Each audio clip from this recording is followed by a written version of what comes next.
લીંબુનો ઉપયોગ, લીંબુનો બધાના ઘરે ઘરે વપરાતું લીંબુ વિશે બધાને ખબર તો હોય જ છે થોડી ઘણી, પણ છતાં આપણે આજે થોડી એના ફાયદા વિશે વાત કરીશું. તો કે લીંબુમાં શું હોય છે, વિટામિન સી હોય છે અને સારા એવા એન્ટીઓક્સિડન્ટ્સ હોય છે. વિટામિન સી સારી માત્રામાં હોય છે. તમે બે લીંબુ લઈ લો તો તમારે એક દિવસની જે વિટામિન સી ની જરૂરિયાત પૂરી. વિટામિન સી એટલે તો બધાને ખબર જ છે. હવે આપણે ઘણી વખત શું છે, મોંઘા ફળ લેતા હોય છે, મોસંબી, નારંગી.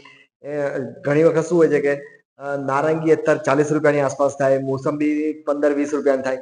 તો આ લીંબુ ફળ એટલું સસ્તું છે કે તમે ખાલી થોડા રૂપિયામાં પણ તમને વિટામિન સી મળી જાય છે. વિટામિન સી લેવાથી શું થાય છે કે તમે રોગ પ્રતિકારક શક્તિ તમારામાં આવે, તમને વારે ઘડીએ બીમાર ના પડો.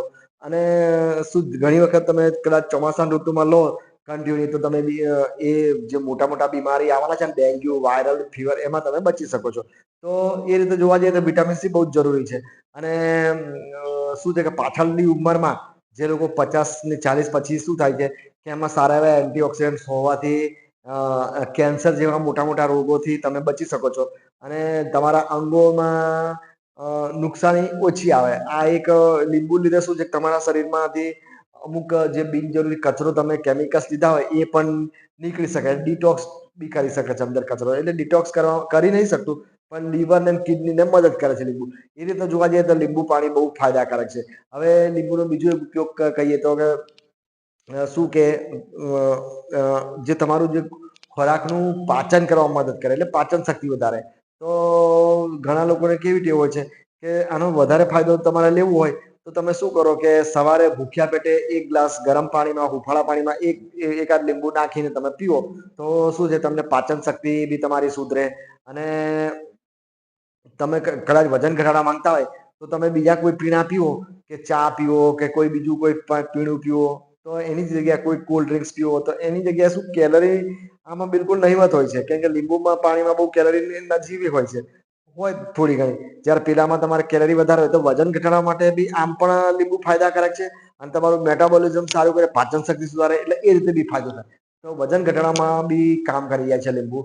બીજો એક એનો ઉપયોગ જોવા જઈએ તો શું છે કે જેને વિટામિન સી ની ઉણપ હોય એ લોકોને શું છે કે અંદર દાંતમાં, પેઢામાં સોજા આવે, લોહી પડે ને એ બધે એવી તકલીફો થતી હોય છે.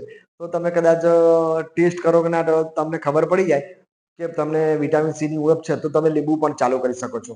પછી બીજો એક મુખ્ય એનો ઉપયોગ છે તો કે આપણી જે ચામડીની જે ચમક લાવવા માટે પણ લીંબુનો ઉપયોગ થઈ શકે છે.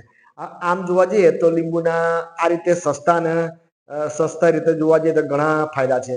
તો અને બીજું એક સારો ઉપયોગ છે કે તમે ભોજનમાં શું તમને આમ આવે, ઈચ્છા થાય, એટલે ભોજન વધારવા માટે બી, તમારે ભૂખ વધારવા માટે પણ લીંબુનો ઉપયોગ કરી શકાય છે.